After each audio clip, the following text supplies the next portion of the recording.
I am a pious man. No temptation can stray me from the path of God. Count Frollo, there is an extra thick gypsy girl outside with no shoes on.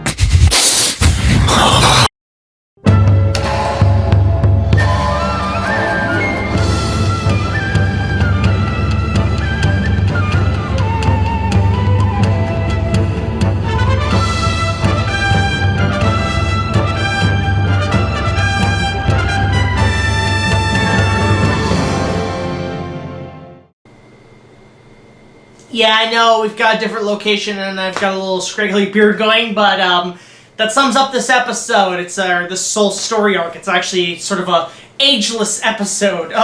Hey guys, what's up? It's BigJackFilms here. Welcome back to the InuYasha vlogs, and wow, we got a big arc this time around. This is a huge arc of the story that I've been really looking forward to, and a lot of fans have been telling me to look forward to. It is a 5-part story arc this time that I am calling the Tsubaki arc. Now, this 5-parter first time around, which is crazy, it took up a whole disc on the 3rd season DVDs, has not only a huge amount of storyline in this episode, but it has a bit of a cultural significance on my end.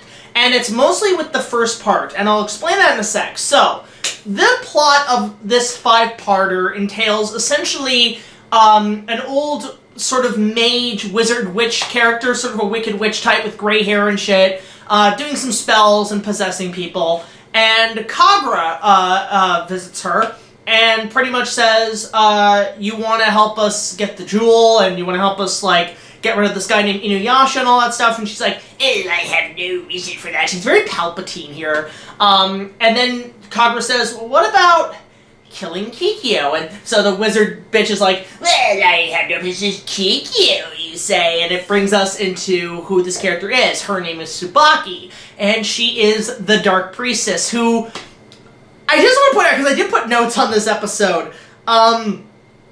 Basically, Tsubaki is essentially, like, they treat the whole priestess spiritual power thing. Essentially, people in this universe are Jedi, because you have, like, them using telepathic abilities, using, like, different spiritual powers, but they pretty much keep bringing up that Tsubaki turned to the dark side. She turned to the dark side! They say that a lot in this episode, and it really makes me think that, because there's some Star Wars influence in here, which I think is really funny. So, she's a dark priestess who turned to the dark side, and basically attends to Naraku, who orders her to kill, you want to kill Kikyo? You want to kill her? I know you have a grudge against her. And Tsubaki's like, well, she's dead. It's like, well, there's her reincarnation named Kagome. Why don't you kill her to get your pleasure out? And so Tsubaki's like, okay, I'll do that. And Naraku gives her the Shikome jewel that she can use to possess Kagome. Meanwhile, we cut back to Kagome at her studies, and funny enough, this is a question I do want to ask fans. Do you ever try to figure out what they're studying in her classes? Because some of these are mostly translated to English, I guess. I guess she's learning English, because there's a couple episodes. There's one episode where they bring up Martin Luther King and a bunch of other American history, so does anybody catch that on? Let me know in the comments. So, Kagome's still flunking her exams, and her friends want her, to chill out and everything, so they go to Whackdonald's, which, this episode, pretty much addresses the whole, there's a McDonald's in this universe, but it's called Whackdonald's, which is a huge thing in the anime, which I think is really funny, and this episode made me crave McDonald's. Shit! What time is it? I don't have time for it, I wouldn't be able to go to anyway, because lockdown. But, basically, Kagome, one thing I will say about this, 5-parter, which I really like, the animation's gorgeous in this episode. You could tell this is where some of the money went this season. The animation in a lot of shots in this episode are fantastic. Because there's even some tracking shots that I'm like, that's really impressive for an anime series, especially at that time. This is like what? Like, we're in, like, 2000, I want to say 2002? 2003, around that time? Yeah, we're around 2002. When the show aired its 3rd season. So it's pretty impressive for that. But there's a lot of great imagery in this parter. In fact, this really the tone of this is perfect. This is sort of back to basics, and I really enjoy it because it brings me back to the first season. That sort of, the darkness and the plot and the schemes and the almost seduction of it. It really brought it back to that feeling of the first season, which I really enjoyed because it really does, it kind of brings it back to basics. So anyway, Kagome goes back to the feudal era, gives everybody treats and shit. But then Tsubaki sends her serpent to bite Kagome in the leg. So there's snakes that are poisonous. You expect the crocodile hunter to be like, crikey, that's a big snake! But it's a demon, so Tsubaki apparently became possessed by a demon in order to keep her youth. So she's young here. She's kept her youth, although she still has the silver hair, the gray hair. So it bites Kagome, which leaves her kind of in a paralyzed state.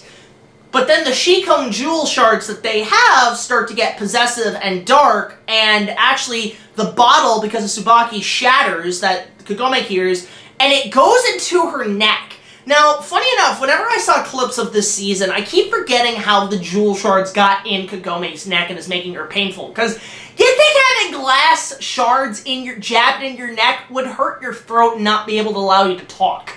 That's pretty fucked up. But, yeah, it just shatters and just darts into her neck and leaves her possessed and essentially cursed. This is essentially the curse of Tsubaki. So Kaede figures this out right away.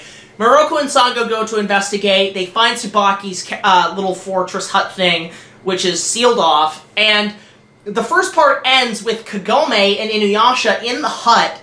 And she's got an arrow, she's possessed, and she's telling InuYasha, run! And InuYasha's like, no, I'm not leading you. This is right out of the first movie. Now, it ends with that.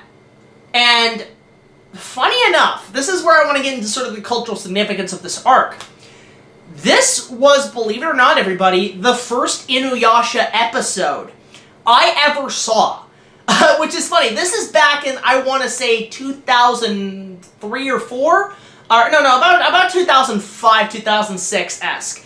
And this was the first episode I ever saw of the show, first thing I ever saw of the series, and it was basically that cliffhanger ending with Kagome holding it. And literally, the best way I can describe it, I think it was a night I was really sick in the middle of the winter. I had a fever, and normally I would sleep in my mom's, bedroom because, it's more comfortable when you're sick, and I would have my ginger ale and everything, and my parents would sleep in the guest room, because they're not nice. But I remember flicking through the channels late at night on YTV's Bionics, and I catch these images of a white baboon and this girl holding the arrow at this weird character. And I remember, literally, if you guys have seen the Robot Chicken skit of the dad who watches InuYasha for the first time, who's voiced by Seth MacFarlane from Family Guy, his reaction is exactly how I was. I was like, what the fuck? And I went the next day to my school and told people about, I saw this weird Japanese cartoon with, essentially, this Sailor Jupiter-looking character pointing an arrow at this weird old lady with, red robes and cat ears, and my friend said, oh, that's InuYasha. I'm like, InuYasha? What? And they tell me to go watch it, and I never saw that arc again. That was the only part I saw, and then once I got back to watching it, I watched the No Mask episode, because that's when because I think new episodes were airing Saturday night, so that was a Saturday night, and then they would air reruns Monday to Fridays at 8:30. So there you go with the first part of this arc. That was the first InuYasha episode I ever saw, and it's because of this episode, which I hold a lot to high standards, is, the reason I watched the show to begin with. So, thank you to the first part of the Tsubaki arc. So we get to part 2, and basically, they figure out the whole possession thing, and the story just keeps going from there. It's like Kikyo shows up, who, it turns out her and Kikyo were actually rival Priestess, and who were both fighting for potentially earning the right to use the Sacred Jewel. Although Kikyo was going to be the chosen Priestess to use the Shikon Jewel, but Tsubaki felt kind of pissed off about that, and she was trained by this master at this temple, who,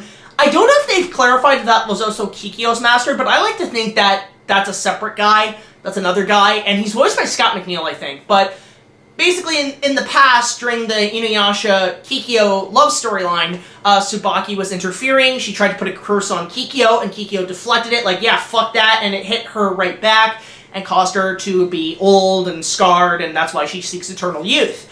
So, Basically, Kikyo shows up and confronts Tsubaki, and Tsubaki says, I'm going to kill InuYasha, I'm going to kill Kagome, and Kikyo gets pretty seductively, like, devilish and kind of evil. She's, like, holding, like, Tsubaki by the throat and saying, you can kill Kagome, but you leave InuYasha. InuYasha is mine. So, I think it's not she's going to kill InuYasha, it's that, yeah, leave my man alone. Which, go, Kikyo. She is badass in this storyline. So, pretty much they continue to battle Tsubaki. Tsubaki retreats after being defeated. This is around part 3, and so on. And then we get to sort of a filler episode where there's these 2 priestesses who are these young priestesses who are sort of the next in line to essentially from the old master who died long ago. So Tsubaki basically lies to them and says, "Oh, I used to be a apprentice to the master. Why don't I train you priestesses?" And they're training with her. They guard Tsubaki and InuYasha in the group. And actually, what's great about this episode too, this is also the first time the entire fellowship essentially goes on a quest. This hasn't been done since like probably the introduction of Naraku mixed with like the Resurrection of Kikyo arc back in season 1.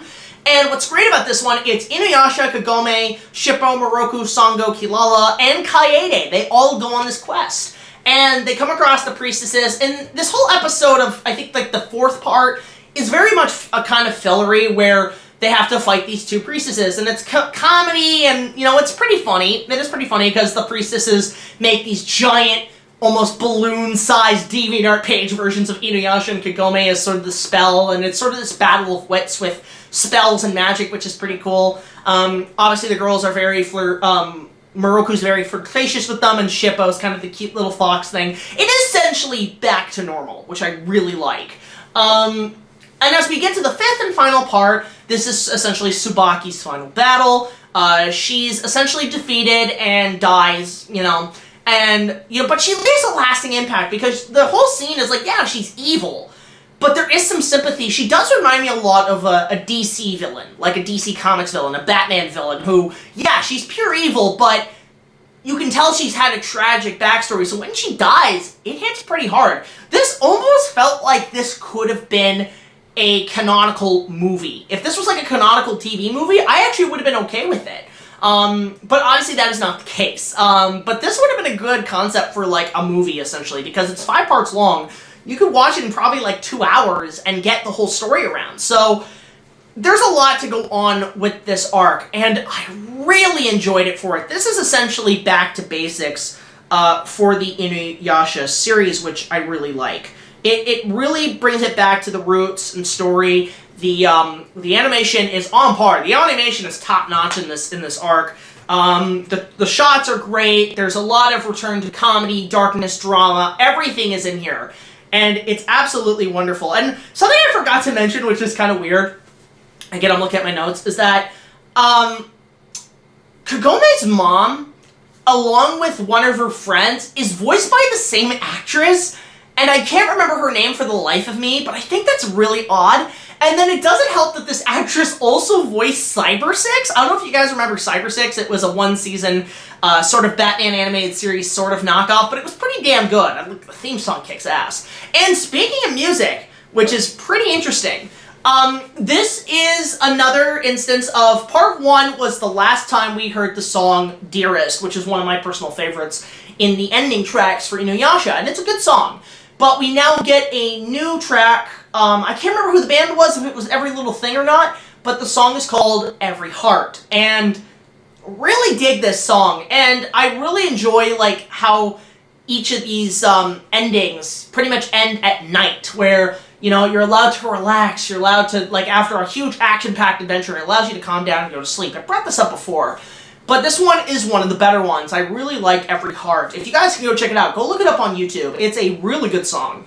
But the only downside, and it's something I really noticed, is that this is season 3, at the time when they were still doing the traditional InuYasha animation, but this closing credits was the first time I think we started to see the digital animation take over. And I'm kind of 50-50 on it. I guess what they were doing is with the opening and intros, they were essentially testing the digital animation. I guess because they thought it looked better in quality, they went with it after, I think, around season 5, which we'll get to.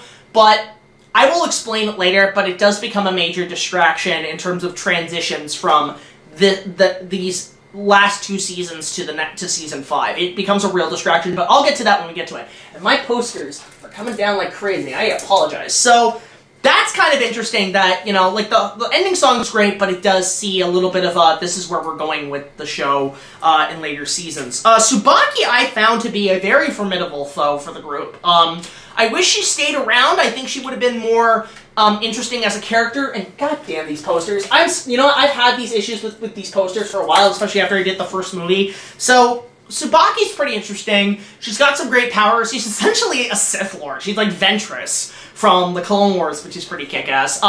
We also were introduced to a power that later, like Kikyo and stuff would use, which are Shikigamis. Now, Shikigamis are kind of like origamis. They're like paper, but they can create these figures, you know, like whether demons, humans, and so on. And Shikigami will become a pretty popular power to use for characters down the line, which I think is a pretty cool thing that we essentially got the Shikigami going.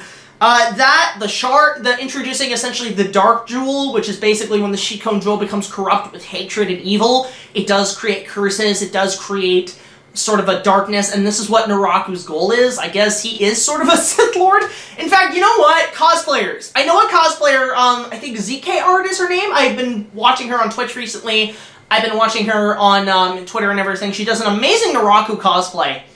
Can you do Sith Lord Naraku? That would be amazing. Sith Lord Naraku, go for it. That's a call out to ZEEKAYART, I think is how I pronounce her. I apologize if I do so. But yeah, there's a lot of essentially, you know, like sort of these Star Wars hints where they can sort of sense, like, I sense a disturbance in the Force, or they have the ability to go to the dark side. There's a lot of Star Wars in this arc. And sort of the last 2 things I want to bring up is that one thing it does kind of raise the question on, especially part 1, because Soda brings this up at Kagome's place. It's like, I wish I could go to the feudal era. Well, why can't you? This is something that kind of the series has never really addressed, is that who can go and who has to stay. Like, we know Kagome can go between worlds. We know InuYasha can go between worlds. Sota tried in the No Mask episode, but failed. And it seems only with the power of the jewel shards in the well can that be activated. But wait, then you get to like later, like a video game that kind of discussed this and so on with Yashahime, that there are other ways to get to this universe. So I don't know what the rules are, but it does raise that question, which I find pretty fascinating. But aside from that, I mean, honestly, you know, there is obviously some Star Wars references in this arc, but there's also a lot of Harry Potter. I don't know if Harry Potter was a thing when this was coming out, but I don't know if characters like Ginny, who was Voldemort's snake, was ever referenced around this time. This is, again, 2002. Let me know, Harry Potter readers, in the comments, but what's interesting is that Tsubaki's snake reminds me of Ginny from Harry Potter, which I think is kind of cool. But overall, this arc was fan-frickin-tastic. This was definitely a return to form, a return to normal. It did bring me back, essentially, with some nostalgia for seeing the first glimpses of InuYasha I ever saw back in the early 2000s, which was kind of cool. Seeing that whole cliffhanger brought me back to when I first watched it, and in doing so, it brought me back to the first season where, you know, the real dark, edgy stuff, along with the comedy and the traditional anime stuff. So I really enjoyed this arc. So far, it is the best arc of season 3. I think it really does progress the story. It is a story progression. It adds the drama. It has everything you need. This is sort of a InuYasha 101 episodic arc, which I really like. So I give it. I'm going to kill these posters. I swear to God. No, these posters are awesome.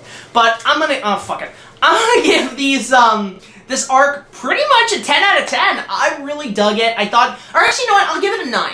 There was that one filler bit which I thought was pretty annoying, but overall, the arc was fantastic. It was definitely a return to form. I really enjoyed it, and I would say for anybody wanting to start Season 3, start right the fuck here. Skip the last few arcs, except for Togensho. Togensho was pretty cool, but the filler stuff you can skip. Go directly to this. You're in for a fun ride. This is total, almost nostalgia levels InuYasha, so I really like it. 9 out of 10, go check it out. And of course, guys, go support our Patreon. $1 more will get you early access to all of our content as well as other special features, and all the funds will be going towards a potential InuYasha movie as well as other projects. So, we're gonna be, hopefully when COVID's over, productions are gonna probably resume, but the light's at the end of the tunnel, essentially. But, yeah, guys, go check out this, arc. Thank you all so much for watching, and until the next video, guys, like, comment, subscribe. I'll see you guys later. This is BigJackFilms signing off, saying, if you have a snake, don't make it a MacGuffin and or Horcrux. I know that's not in this episode, but I just wanted to make another Harry Potter reference because I'm bored and I really like this arc. So until then, I'll see you guys later.